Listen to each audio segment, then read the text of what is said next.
그래서 그러면 시작하겠습니다. 저희 오늘은 트랜스퍼 러닝에 대해서 약간 자료를 가져왔고요. 강의 바탕을 만들었고, 이제 크게 이제 포워드 트랜스퍼, 멀티태스크 트랜스퍼, 메타 러닝 이렇게 분야가 갈래가 나눠진다고 이제 얘기해줬는데, 이제 그 중에 이제 포워드 트랜스퍼랑 멀티태스크 트랜스퍼는 간단하게 말아보고, 그다음에 메타 러닝 관련해서 이제 리인포스 러닝에서 이제 어떻게 핸들링하고 있는지 자세히 알아보겠습니다. 그래서 트랜스퍼 러닝의 모티베이션부터 말씀을 드리면 이제 아타리 게임의 종류인데 이제 왼쪽 같은 경우는 그냥 이제 블록 부시기 게임이라서 뭔가 위어드가 굉장히 어 인투이티브한데 이거 오른쪽 같은 경우는 아타리 게임 중에 하나인데 이거는 훨씬 태스크가 아타리 게임 중에 가장 어렵다고 이제 불리는 게임이거든요. 그래서 이제 열쇠로 이제 문을 열어야 되고 아니면 저 해골을 피해야 되고 그다음에 이제 사다리도 이제 올라갔다 내려갔다 할 수 있는 건데 그런 이제 문을 이제 열쇠로 열어야 된다. 이러한 프라이어 놀리지가 없기 때문에 이제 이 게임을 그냥 처음부터 이제 린포스 러닝으로 해서 해결하려고 하면 굉장히 힘들다. 이런 거를 이제 모티베이션으로 해서 트랜스퍼 러닝이라는 이제 개념이 이제 등장을 하게 됩니다. 이제 이게 프라이어 놀리지를 우리가 먼저 인젝션을 할 수 있으면 좋겠다라고 하는 건데 이제 놀리지로 이제 실제로 우리가 저장될 수 있는 표현될 수 있는 이제 기본적인 정보들을 이제 우리 아래에서 포뮬레이션을 해보면 먼저 q 펑션이 있을 거고요. 이제 어떤 액션이 좋고 어떤 스테이트가 좋고에 대해서 판단할 수 있는 이제 함수이고 아니면 이제 폴리시 펑션이 있을 수도 있습니다. 이제 어떤 액션이 좀 더 이제 익스플로레이션을 하기에 좋은지 그 다음에 이제 모델도 이제 가능하죠. 모델 베이스 러닝에서 이제 리얼 월드를 나타내는 리얼 월드를 이제 함수로 나타낼 수 있는 이제 모델이 이제 프라이어 놀리지로 굉장히 좋게 작용할 수도 있고 그 다음에 이제 예를 들어 이제 아타리 게임 같은 경우 뭐 이미지를 이제 입력으로 받는다고 치면 그 이미지를 어떻게 인베딩하냐 그 레프레젠테이션을 더 중요한 정보를 뽑을 수 있게 그 레프레젠테이션 하는 거를 이제 잘 할 수 있겠죠. 그게 이제 이 네 가지가 이제 보통 이제 프라이어 놀리지로 표현될 수 있는 정보들이라고 생각을 해주시면 되고 이거를 가지고 이제 우리가 트랜스퍼 러닝을 이제 수행을 할 건데 이제 트랜스퍼 러닝에서 몇 가지 용어들이 조금 있습니다. 그래서 그냥 간단하게 이제 보셨을 용어지만 이제 샷이라는 개념인데요. 그러니까 우리가 셋업 테스트들을 이제 만약에 이걸 가지고 뭔가 트레이닝을 했다. 그다음에 이제 새로운 태스크에 적용을 한다고 하면 이것도 이제 MDP 프로세스라고 생각할 수 있는데 우리가 여기서 샷 개념이 나옵니다. 그러니까 우리가 태스크는 이제 트레이닝을 완료한 다음에 이 새로운 태스크에 적용을 할 때 이제 아예 그냥 이 어, 데스티네이션 도메인에서 그냥 바로 이제 폴리시를 적용해서 우리가 결과를 뽑을 거냐가 이제 제로샷이고 그다음에 이제 원샷 같은 경우는 그 태스크를 한번 이제 우리가 실행을 한번 해볼 수 있는 거죠. 그 태스크를 시행을 해보고 그다음에 그걸 바탕으로 이제 폴리시를 좀 뭐 수정도 할 수 있고 그렇게 해서 이제 우리가 수행을 할 수 있는 거고 퓨샷 같은 경우는 좀 더 한 번보다는 좀 더 많이 여러 번 이제 수행하는 것을 의미합니다.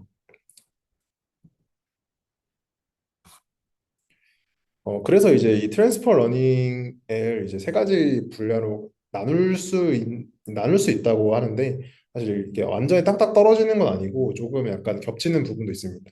이제 forward 트랜스퍼 같은 경우는 아까 보셨던 그 one of set of 태스크 셋이 있고 그 태스크 셋에서 이제 다음 태스크에다가 적용을 하는 건데 이거는 이제 태스크들끼리 시밀러리티가 있다는 가정하에 이루어집니다. 이제 그런 특성이 있고 이제 멀티태스크 트랜스퍼 같은 경우는 이제 여러 개의 태스크를 이제 학습을 하고 그다음에 새로운 태스크에 잘 적용이 되는지를 이제 중점적으로 보는 거고요. 이제 메타러닝은 이제 많은 태스크들을 훈련을 할 때 그 학습을 용이하기 위해서 그 많은 태스크들의 공통적인 정보를 먼저 익스트랙션 하고 그다음에 이제 학습을 실행을 하면 좀 더 효율적으로 학습을 할 수 있지 않을까 라는 개념에서 출발합니다. 간단하게 요약을 드린 거고 이제 먼저 forward transfer 먼저 확인을 해보겠습니다. forward transfer의 가장 대표적인 example이 이제 LLM 같이 LLM이나 뭐 큰 모델들, DNN 큰 모델들에서 사용하는 이 파인 튜닝인데요. 그러니까 이 예를 들어 이제 CNN 같은 경우 컨버전 뉴럴 네트워크에서 이제 이미지넷이라는 큰 데이터셋에다가 이제 훈련을 해서 이제 뭔가 CNN 네트워크를 훈련을 완료를 했다면 그거를 이제 바로 사용하는 게 아니라 우리 내가 사용할 태스크에 따라서 이제 뭐 특정 레이어를 뭐 프리즈하고 이제 어떤 특정 레이어만 훈련한다든지 아니면 뭐 클래시파이어만 훈련을 한다든지 뭐 그런 식으로 이제 파인 튜닝을 수행을 하는 경우가 많거든요. 이제 이거 같은 경우에는 결국에는 뭐 문제점으로 이제 칠 수 있는 거는 당연히 도메인 시프트가 있을 거고 우리가 충분히 이 이미지넷이라는 뭐 이미지넷 같이 이제 방대한 데이터가 있으면 이제 다른 태스크에 적용했을 때도 이제 충분히 공통점이 있다라는 가정하에 이 포워드 트랜스퍼를 수행을 합니다. 예, 당연히 사실 그 클래시피케이션 태스크에 대해서 이런 이미지 넷에는 많은 도메인이 있으니까 이 이미지넷에 있는 많은 도메인들과 이제 새로 우리가 적용할 이런 새 그림의 도메인이 이제 잘 이제 트랜스퍼가 될 거다라는 이제 가정하에 수행을 하는 거고요. 그래서 이제 거기서 그 어썸션을 이제 조금 포멀하게 정의를 해보면 이제 도메인 간에 이제 다른 거는 관련이 없다라는 가정입니다. 이제 이게 이제 포워드 트랜스퍼를 하는 그 파인 튜닝을 만약에 하거나 뭐 이런 포워드 트랜스퍼를 하는 거에 이제 그냥 좀 강한 가정인데 그러니까 예를 들어 우리가 드라이빙을 한다고 하면 우리가 드라이빙 데이터에 대해서 쭉 뭐 훈련을 여러 가지를 했을 때 비가 오거나 이제 비가 안 오거나 그거는 크게 운전에 상관이 운전 우리가 자율주행을 하는 데에 크게 상관이 없을 것 같다는 가정인 거죠. 사실 조금 하시하다고 생각할 수 있는데 사실 비가 오면 뭐 미끄러질 수도 있고 조금 더 바퀴가 미끄러질 수도 있고 브레이크가 좀 더 안 될 수도 있고 가속이 잘 안 될 수도 있고 뭐 그러한 요소들이 있지만 우리는 이제 그런 거를 고려하기보다는 이제 우리가 그 이러한 이 인베리언스 가정 어썸션을 통해서 이제 우리가 그런 파인 튜닝 같은 과정을 사실 수행을 하게 되는 거죠. 네. 그래서 이제 이런 인베리언스 어썸션 같은 경우는 사실 좀 뭐 당연히 느끼시겠지만 조금 강한 가정입니다.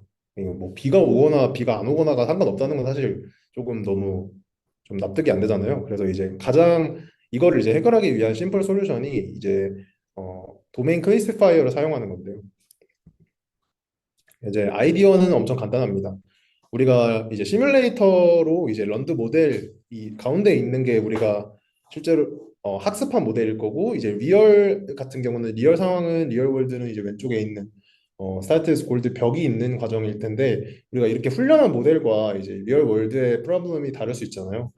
그렇기 때문에 이거를 우리가 이 클래시파이어를 사용합니다. 그러니까 어떤 도메인인지 결정하는 클래시파이어를 추가로 도입을 해서 이 내가 지금 훈련하고 있는 데이터셋이 어떤 도메인에 있는 건지를 클래시피케이션 하는 클래시파이어를 추가를 합니다. 그 다음에 이거를 이제 이 그레디언트를 넣어서 훈련을 해주는 건데요. 이렇게 되면 우리가 어떤 도메인인지 판단을 해서 예를 들어 아까 예시를 든 비가 오냐 안 오냐 뭐 그 도메인이 다르다고 할 수 있잖아요. 비가 오는 상황인지 안 오는 상황인지를 우리가 클래시파이어를 넣어서 이제 모델이 같이 이게 비가 오는 상황이구나 이게 비가 안 오는 도메인이구나라는 거를 이제 판단할 수 있는 클래시파이어를 추가해서 이제 훈련을 하면 이제 우리가 실제로 리얼 월드에 적용했을 때도 이 도메인 시프트 현상을 조금 더 해결하는 데 도움이 될 수 있다. 이제라는 이제 방법입니다. 네. 그리고 이제 이 포워드 트랜스퍼를 이제 RL에 적용할 때는 이제 어떻게 되냐? 이제 그것도 중요한데 이제 RL에 적용할 때는 이게 문제가 더 어려워집니다. 그래서 RL이 특히 이제 태스크들이 굉장히 이제 뭐 아타리 게임만 생각을 해도 이제 게임마다 너무 스페셜라이저가 다르잖아요. 이제 내가 해야 되는 뭐 로직이 아예 다르고 이걸 공통적으로 뽑을 수 있는 게 사실 굉장히 적거든요. 그렇기 때문에 이 RL 태스크가 굉장히 다이버시티가 머치레스 다이버스? 이건 좀 잘못 쓴 것 같은데 다이버스 하다는 거죠. 네, 레스 다이버스가 아니라 뭘 다이버스한 거고. 그다음에 이제 이거는 이제 사실 조금 이해가 조금 어려웠는데 뭐 이제 fully observable MDP에서는 이제 옵티멀 폴리시가 디터미니스틱 하니까 이 우리가 이 훈련을 만약에 어떤 특정 게임에 대해서 훈련을 잘 했다고 치면 이미 여기에서 익스플로레이션 로스가 발생을 한다 그러니까 예를 들어 내가 아타리 게임 1번에서 뭔가 이거를 익스플로레이션 했더니 뭔가 이거는 유스풀하지 않았어라고 이제 가지치기를 했으면 그 다음에 이렇게 도메인 다른 도메인에다가 해서 이제 학습을 할 때 이제 이때 가지치기 한 게 이 익스플로어를 방해를 오히려 한다는 거죠. 이 게임에서는 중요할 수 있는데 뭐 그러한 문제가 RL에서는 좀 더 심화가 된다. 이제 다른 DNN이나 다른 태스크보다 그러한 이제 문제가 더 어렵다. 이제 그게 이제 핵심입니다. RL에서는 그런 포월 트랜스퍼가 더 어렵다인 거고. 그래서 이제 RL에서 이제 포월 트랜스퍼에 가장 이제 유스풀하게 사용되는 것들 중에 이제 가장 대표적인 거를 이제 랜더마이제이션이라고 소개를 해줬는데요. 사실 제가 이해하기로는 이제 크게 별건 아닙니다. 그러니까 이게 훈련을 할 때 그냥 사실 이 우리가 아래도 훈련을 할 때 이 데이터셋이 원래 트레이닝 데이터셋이 있는데 이거를 사실 제가 이야기로는 그냥 데이터 어그멘테이션의 한 기법이라 생각하는데 랜덤성을 좀 더 넣어서 트레이닝 셋을 좀 더 로버스트하게 만든 다음에 훈련을 하는 겁니다. 그렇게 되면 우리가 아까 이 왼쪽이나 1번이나 2번 같이 이제 다이버스하고 좀 더 스페셜라이즈하고 그다음에 옵티멀 폴리시를 이제 프로닝 할 수 있는 그러니까 익스플로레이션의 기회를 좀 잃을 수 있는 거에 그거를 좀 해결할 수 있다는 거죠. 이제 사실 엄청 심플한 기법인데 뭐 다른 사실 DNN 모델에서도 많이 사용된 기법이지만 그래서 이제 가장 유스풀 툴이라고 해서 이제 소개를 해드렸습니다. 네, 이렇게 포워드 트랜스퍼는 사실 좀 이제 조금 간단하다고 생각이 들 수 있는데요. 이제 그냥 어떤 도메인에서 이제 다른 도메인으로 하는 거를 생각을 할 수 있고 이제 멀티태스크 트랜스퍼에 대해서 소개를 해드리겠습니다. 멀티태스크 트랜스퍼는 이제 우리가 앞에 그 배우는 이제 거에 대해서 어떤 도메인인지를 알고 있습니다. 우리가 프리트레이닝 아까 하고 파인 튜닝 하는 거는 우리가 프리트레이닝 데이터를 도메인을 나눠놓지 않잖아요. 뭐 얘는 뭐 새에 대한 그림이야, 얘는 뭐 차에 대한 그림이야라고 도메인을 나눠놓고 하는 게 아니라 그냥 엄청나게 방대한 데이터셋을 훈련을 해서 그 다음에 이제 다른 도메인에다 적용을 하는 건데 이거 같은 경우는 이제 멀티태스크 트랜스퍼 같은 경우는 이제 첫 번째 같은 경우는 뭐 밥을 만드는 것 같고 두 번째 같은 경우는 뭐 다른 걸 하고 이런 도메인에 대한 논리지가 있습니다. 그래서 이제 이런 5개의 도메인의 논리지를 알고 우리가 훈련을 할 수 있습니다. 그러니까 훈련을 이게 5개의 도메인에 대해서 훈련을 하고 1번, 2번, 3번, 4번, 5번 도메인인 것도 알면서 훈련을 하고 그 다음에 이제 마지막에 다른 도메인에다가 훈련을 하는 겁니다. 이제 그렇게 되면 이제 어, 장점이랄 게 뭐냐면 우리가 1, 2, 3, 4, 5 이렇게 다른 도메인 어떤 도메인인지 알고 훈련을 해서 그 다음에 우리가 모델을 훈련을 했기 때문에 이제 새로운 도메인이 왔을 때 이거는 새로운 도메인이야라고 이제 이 크래시피아에 넣어줄 수 있는 거죠. 그렇게 되면 좀 더 학습이 빠르겠죠. 뭔가 이 5개 앞선 5개 도메인에서 뭔가 얻은 널리지도 활용을 하면서 이제 새로운 도메인인 것도 알고 있으니까 이제 그거에 대해서 이제 훈련이 좀 더 빠르게 될 수 있다.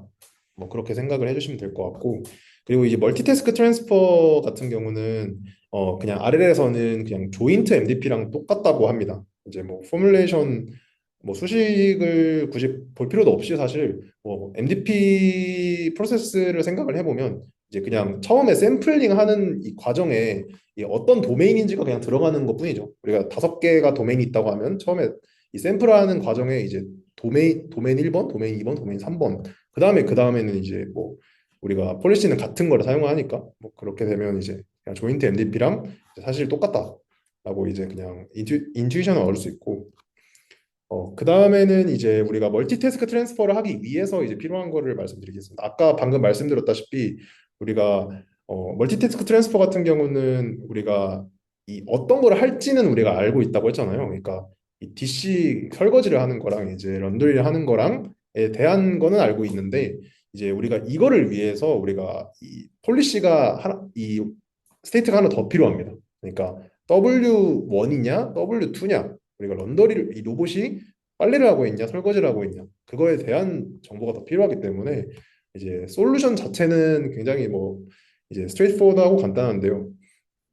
우리가 원래 스탠다드 폴리시에는 그냥 스테이트 액션에 대한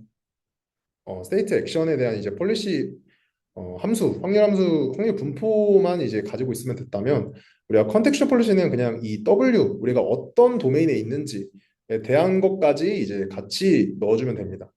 그렇게 되면 그냥 우리가 뭐 스테이트도 그냥 사실 그냥 SNew로 묶어서 그냥 우리가 뭐 기존에 사용했던 아래 알고리즘들을 활용을 할 수 있겠죠. 뭐 그렇게 되면 이제 우리가 멀티태스크 트랜스퍼를 우리가 수행을 할 수 있다는 거고.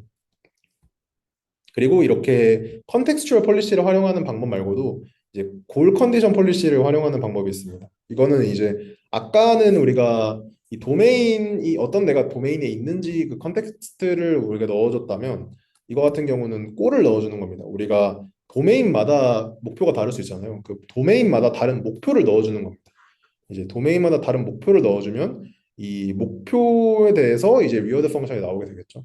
이제 그렇게 되면 아까 이제 컨텍스트를 활용한 방법과 달리 우리가 리워드 펑션을 매 태스크마다 다시 디파인 해줄 필요가 없습니다. 이렇게 되면 우리가 이 골을 우리가 골 스테이트가 있으니까 리워드 펑션이 그냥 골 스테이트에 그냥 통합돼서 한 번에 그냥 모든 도메인들이 이제 포뮬레이션이 될 수 있는 거죠. 그렇게 되면 우리가 태스크마다 이제 그 리워드 펑션을 정해야 되는 부분이 조금 간소화되고 하지만 이제 단점이 조금 있다고 합니다. 이제 프랙티스에 적용하기엔 체인이 조금 좀 언스테이블하다고 생각하고요. 이거는 이제 뭐 레퍼런스가 이제 뭐 페이퍼스들인데 그냥 최신 논문들을 더 궁금하신 분들은 참고하시면 될 것 같고 이제 아까 이제 컨텍스트를 활용한 폴리시보다는 이제 조금 어렵다, 훈련이 어렵다라고 한다고 합니다. 그다음에 이제 제로샷도 할 수 있다. 뭐 이런 거는 오히려 장점이고요. 그리고 이제 이것도 이제 골이 항상 정해질 수 없는 태스크들도 있겠죠. 뭐 그런 태스크들에는 적용이 어렵다. 뭐 이러한 단점도 있고요. 네. 그리고 이제 멀티태스크 트랜스퍼는 뭐 여기까지 한 것 같고 이제 중요한 메타 러닝을 하겠습니다. 메타 러닝을 좀 더 깊게 다루고 있는데 메타 러닝은 이제 아까 이제 멀티태스크 트랜스퍼랑은 많이 다르지만 이제 확장이라고 할 수 있습니다. 그러니까 이 메타 러닝의 목적은 우리가 학습을 효율적으로 하자입니다. 그러니까 예를 들어 100개의 태스크를 이제 효율적으로 학습할 수 있는 방법에는 100개의 태스크를 각각 학습하는 방법이 있을 거고 우리가 100개의 도메인이 있으면 그 도메인에 공통된 거를 먼저 훈련을 하고 그 다음에 훈련을 하면 좀 더 훈련이 좋아지겠죠. 좋아진다기 하게 표현하지 못해 효율적이게 될 수 있겠죠. 뭐 그런 거를 목표로 하는 겁니다. 공통적인 거를 익스트레이션을 먼저 하고 그 다음에 이제 실제로 훈련을 하게 되면 도메인별로 훈련을 하게 되면 우리가 학습을 가속할 수 있다. 그거를 이제 목표로 하는 거고요. 제가 이번에 대회에서 이거 했습니다. 정말요? 네, 뇌랑 무릎이 있는데 네. 이제 같이 훈련시킨 다음에 나중에는 뇌 모델, 무릎 모델 이렇게 해가지고 현실에서도 쓰고 있습니다. 뭐 어떤 방법을 이 중에 사용하셨는지 모르겠지만 이제 첫 번째는 옵티마이저를 이제 런드 옵티마이저를 사용하는 방법이 있습니다. 이제 옵티마이제이션 우리가 그레디언트 뭐 디센트를 한다고 하면 옵티마이저 중에 이제 학습되는 부분도 있잖아요. 뭐 아담 같은 경우는 뭐 이제 뭐 그 뭐야 뭐 속도 뭐 정확히 기억이 안 나는데 가속도 속도 그리고 뭐 SG도 웨이티드 SG도 있잖아요. 모멘텀 SGD 이런 것도 이제 모멘텀이 있을 거고 뭐 그런 것들을 이제 가져다 쓰는 거죠. 뭐 그렇게 되면 좀 더 학습이 가속될 수 있을 거고 그다음에 이제 엠베딩 같은 경우도 우리가 사실 이게 가장 많이 사용되는 방법인 것 같은데 이제 임베딩을 잘 만들어 놓고 이제 그 임베딩을 잘 만들었으니까 그 임베딩을 활용해서 그 뒤에만 뭐 DNN 모델을 따로 태스크마다 훈련을 한다든지 그리고 이제 세 번째는 이제 새로운 DNN 모델을 이 DNN 모델을 학습할 건데 이거는 이제 뭐 사실 2번하고 뭐가 비슷한 것 같긴 한데 이제 익스페리언스를 이제 인젝션을 해주는 겁니다. 그러니까 원래 모델이 있고 거기에 이제 DNN 모델을 추가해서 DNN 모델에 그냥 그 히든 스테이트를 넘겨주는 방식으로 뭔가 이렇게 인젝션을 해주면 뭐 그런 방법들이 이제 메타 러닝의 뭐 example이 되겠죠. 뭐 그렇게 분류를 하는 건 아니고 그냥 example들이 있을 것 같고 그래서 이제 예시를 이제 보시면 메타 러닝 이제 슈퍼바이즈 러닝에서 이제 메타 러닝을 이제 그냥 뭐 그림으로 표현한 건데 우리가 메타 트레이닝과 메타 테스팅으로 나뉩니다. 원래 이제 우리가 그냥 원래 슈퍼바이즈 트레이닝을 얘기를 하면 사실 트레이닝 데이터 하나, 테스트 데이터 하나 이렇게 있잖아요. 근데 이거 같은 경우는 메타 트레이닝 데이터가 이 페어가 여러 개가 있습니다. 이제 다섯 개의 이제 예시이고요. 이거는 다섯 개의 그림에 있고 그거에 이제 두 개의 테스트셋이 있는 거고 다섯 개의 그림이 있고 또 두 개의 테스트셋이 있고 이제 이거 자체가 이제 트레이닝 데이터라고 생각을 하시면 되고요. 이제 수식으로 간단하게 살펴보면 이거는 이제 슈퍼바이즈 러닝은 그냥 이제 x를 가지고 이제 y를 이제 에스티메이션 하는 과정이라면 슈퍼바이스 메타 러닝 같은 경우는 우리가 아까 트레이닝 데이터가 여러 개가 있었잖아요. 그 데이터 셋별로 이제 내가 어떤 데이터를 보고 있는지를 가지고 그거랑 그 정보랑 우리가 실제 이미지랑 해가지고 우리가 뭐 에스티메이션 하는 겁니다. 이제 이렇게 러닝하는 게 이게 RNN의 구조랑 완전히 동일하다고 합니다. 그래서 RNN을 생각해 보시면 우리가 이게 이제 이미지랑 이제 테스트 페어라면 우리가 X1, Y1, X2, Y2, X3, Y3가 우리가 이 트레이닝 셋을 우리가 본 거라고 할 수 있죠. 그리고 이거가 이게 시퀀셜리 계속 들어가고 우리가 또 다음 이제 테스트 레이블과 테스트 인풋을 우리가 수행을 할 수 있고 이 구조가 사실 RNN이 굉장히 적합하다고 합니다. 그래서 실제로 동일하고요. 네. 그래서 이제 추가로 더 이제 보면 제너릭 원래 그냥 일반적인 러닝 같은 경우는 우리가 이 데이터셋 하나에 대해서 우리가 파란트 세타의 로스를 최적화하는 세타를 찾는 거라면 이거 같은 경우는 우리가 이 여러 개가 있죠. 여기 i가 붙어서 이제 여러 개 데이터셋에 대해서 이제 로스를 이제 공통적으로 최적화하는 로스를 찾는 겁니다. 이거 같은 경우가 이제 우리가 세타도 이제 RNN에서는 이게 파라미터가 다 공유가 되기 때문에 이 구조가 이제 RNN하고 똑같다. 같은 말이고요. 음. 그래서 이제 메타 러닝의 종류를 이제 자세히 알아볼 겁니다. 그래서 이제 아까 이제 메타 러닝이 이제 RL에 들어가면 RL에 적용되면 이제 어떻게 되냐인 건데 이거 같은 경우도 이제 메타 RL 같은 경우는 이제 어 그쵸? 메타 RL과 이제 멀티태스크 RL의 이제 차이점인데 이제 아까 이제 방금 말씀드렸듯이 멀티태스크 RL 같은 경우는 이제 컨텍스트 그러니까 어떤 도메인인지가 주어지는 상황인 거고요. 그러니까 이거 같은 경우 이제 메타 RL 같은 경우는 내가 어떤 컨텍스트인지 어떤 도메인인지 또 예측을 해야 되는 상황인 겁니다. 네, 그거의 차이점이 있는 거를 이제 강조를 드리고요. 그래서 아까 보셨던 이 일반적인 러닝과 이제 제너릭 메타 러닝, 이제 메타 러닝과의 차이점 수식이고 이거는 어, 이거 같은 경우는 이제 리인포스 러닝 수식이고 이거는 그렇죠. 그래서 이제 우리가 뭐 일반적인 이 제너릭 러닝보다 우리가 이렇게 데이터셋이 여러 개로 나눠지기 때문에 이 데이터셋이 여러 개 나눠지고 이 나눠지는 거에 대해서 각각 우리가 추론을 하고 우리가 이, 이 컨텍스트가 이제 컨텍스트도 같이 예측을 해야 된다. 뭐 이거가 이제 차이점인 거고요. 그래서 예시로 설명을 간단하게 드리면 이제 이거 같은 경우가 이제 우리가 사용할 이제 데이터셋에 이제 적용되는 거겠죠. 이거 같은 경우 여기에 있는 것들이 다 데이터셋인 거고 우리가 이거에 대해서 우리가 메타 러닝을 수행을 할 겁니다. 그래서 이제 메타 러닝의 수식을 잠깐 보면 어, 이 우리가 이 S1하고 A1 이거에 해당되는 게 이제 우리가 이 M1이라고 할 수 있겠죠? 우리가 아까 봤던 이런 데이터셋들이 있으면 이 데이터셋들에 이제 컨텍스트가 쭉 있고 그거에 대해서 우리가 이거를 컨텍스트를 다 가지고 있는 상태에서 이제 액션을 이제 추론을 하는 겁니다.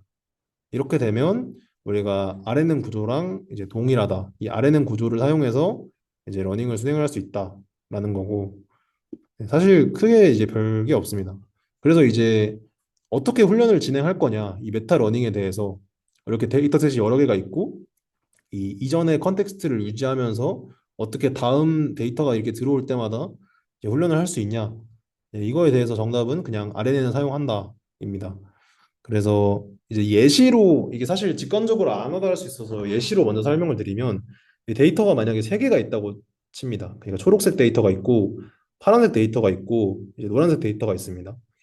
그러면은 이 G가 이 치즈를 찾는 게 이제 목표거든요. 그리고 여기에는 벽으로 막혀 있고 이제 초록색 같은 경우가 이제 한번 익스플로레이션 한 거죠. 이제 오른쪽으로 갔는데 우리가 갈 데가 없으니까 이제 다시 왼쪽으로 돌아왔습니다.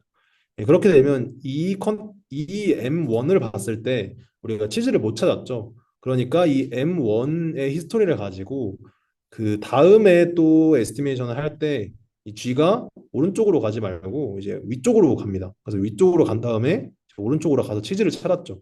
그럼 우리가 치즈를 찾은 이 또 컨텍스트가 있으니까 그 다음에 노란색으로 가서 노란색으로 이제 위쪽으로 한 번 가고 오른쪽으로 한 번 가서 이제 치즈를 이제 계속 성공적으로 찾을 수 있게 되는 겁니다. 이게 이제 메타 러닝을 활용할 때 우리가 여러 가지 이런 스테이트 액션 페어가 쭉 이렇게 주어졌을 때 훈련을 하는 방법이고요. 이렇게 되면 우리가 어, 이 컨텍스트를 다 유지하면서 우리가 이 메타 러닝을 할 수 있다. 네. 여기까지 뭐 질문 있으신가요? 치즈 다시 보여주시죠.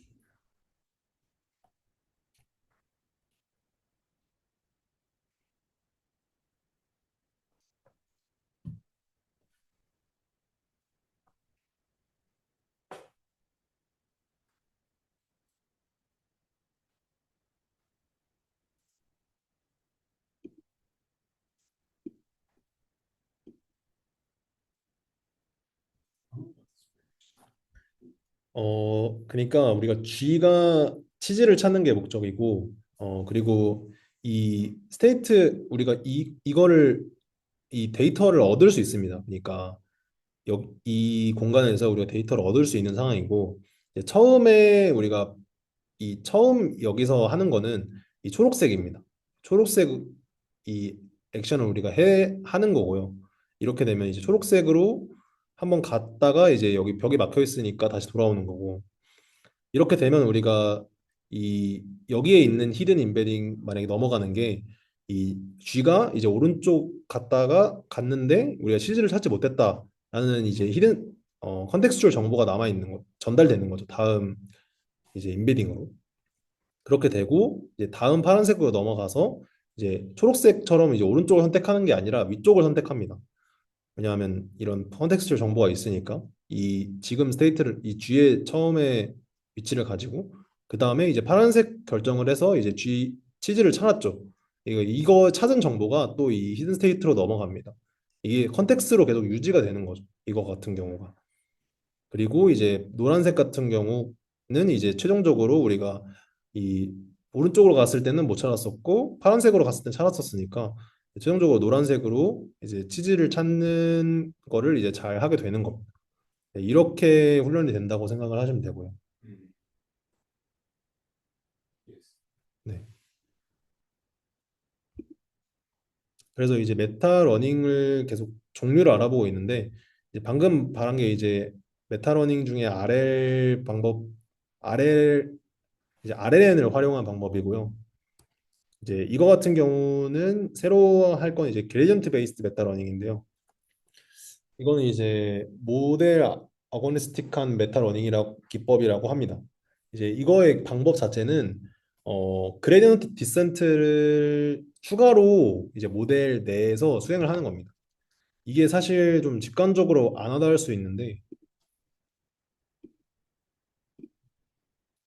어,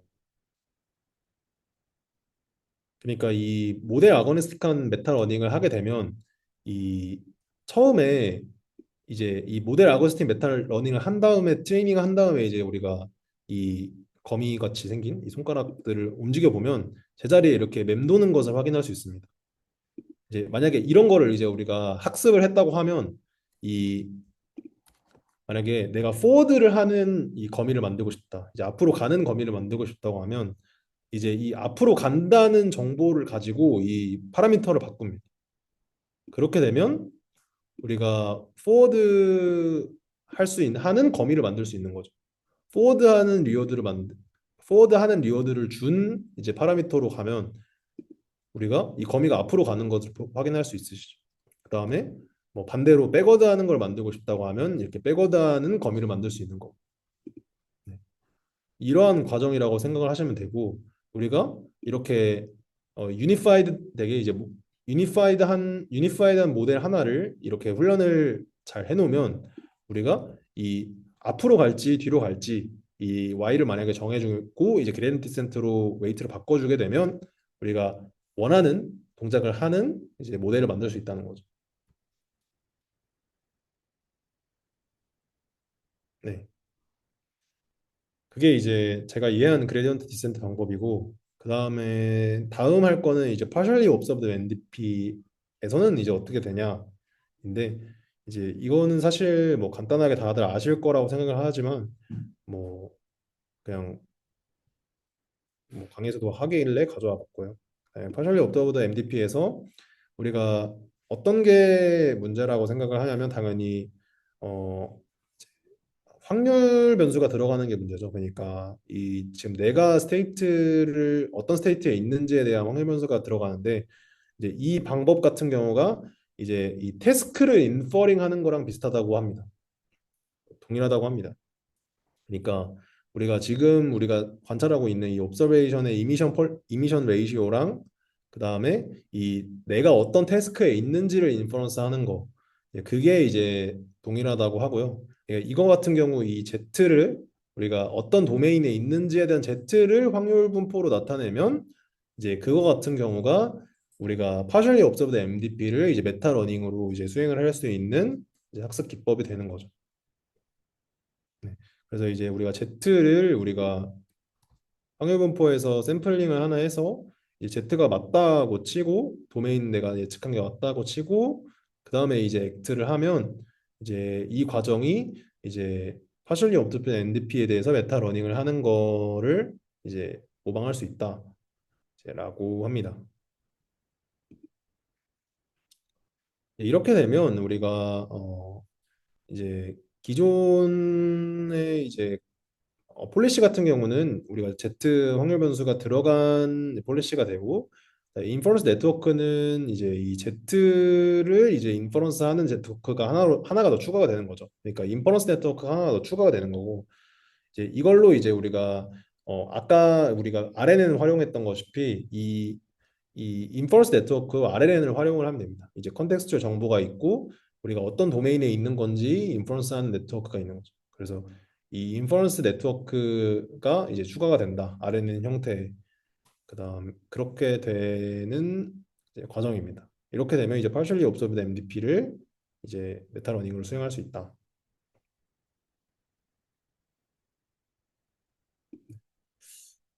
그래서 이제 웹법인데 우리가 RNN을 활용하는 그냥 해석 활용 학습을 하는 기법이 있었고요.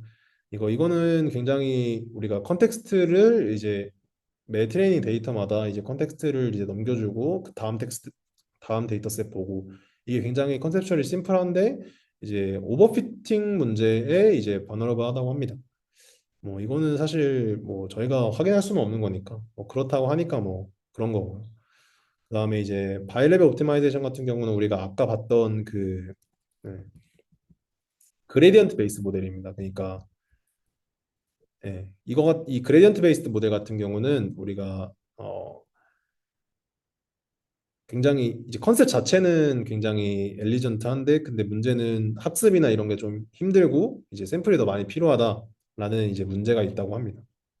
그리고 이제 인퍼런스 같은 경우는 방금 봤던 그 partially observed MDP에서 인퍼런스 모델을 확률 분포로 사용하는 건데 이거 같은 경우는 굉장히 뭐 이런 장점들이 있지만 이제 이것도 메타 오버 이거 우리가 인퍼런스 네트워크를 추가로 사용하기 때문에 이것도 문제가 있다고 하고요. 그 오버피팅 문제가 있고 그다음에 실제로 적용되기에는 조금 어렵다라고 합니다. 네. 그리고 이제 뭐 장점 단점들이 있지만 이제 이 세 가지 우리가 본 이제 메타 러닝의 방법들이 다 연결이 된다고 합니다. 먼저 일단 세 번째 퍼스펙티브 그러니까 인퍼런스 모델 우리가 partially observed MDP에서 우리가 인퍼런스 모델을 활용하는 경우를 보면 이 Z가 이제 스토캐스틱한 것만 빼면 이제 이 RNN 구조를 활용해서 우리가 훈련을 하기 때문에 이 사실 이 partially observed MDP에서 이제 Z 확률 분포를 디터미니스틱하다고 하면 이제 1번하고 동일하게 되는 거고요. 그리고 이제 이 2번 같은 경우 그레디언트 베이스드 모델을 생각을 해보면 이 그레디언트 베이스드 모델도 그레디언트 베이스드 모델이 이제 사실 이 RNN 구조에서 그렇죠? 이 RNN 구조를 활용했다. 이 그레디언트 모델 베이스드 같은 경우는 꼭 RNN 구조를 활용할 필요는 없는데 이거 같은 경우는 이제 이 구조에서 그레디언트 베이스드 모델을 어떤 걸 활용할 거냐 했을 때 이제 여기는 RNN을 활용한 거고 이거 같은 경우는 이제 스토캐스틱한 이제 모델을 활용을 한 거고 이러한 이제 아키텍처 초이스의 차이라고 이제 설명을 할 수 있다. 이제라는 이제 과정입니다. 이렇게 되면 이제 1번, 2번, 3번이 조금 다 연관성이 있다. 다들 이제 뭐 포함하는 관계에 위에 처해 있다. 네, 그렇게 볼 수 있습니다. 네, 이상입니다.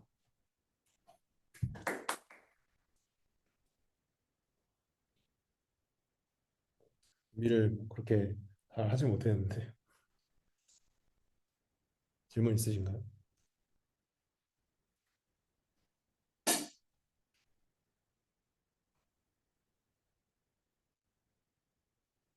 네, 그럼 마치겠습니다. 그렇습니다. 고맙습니다.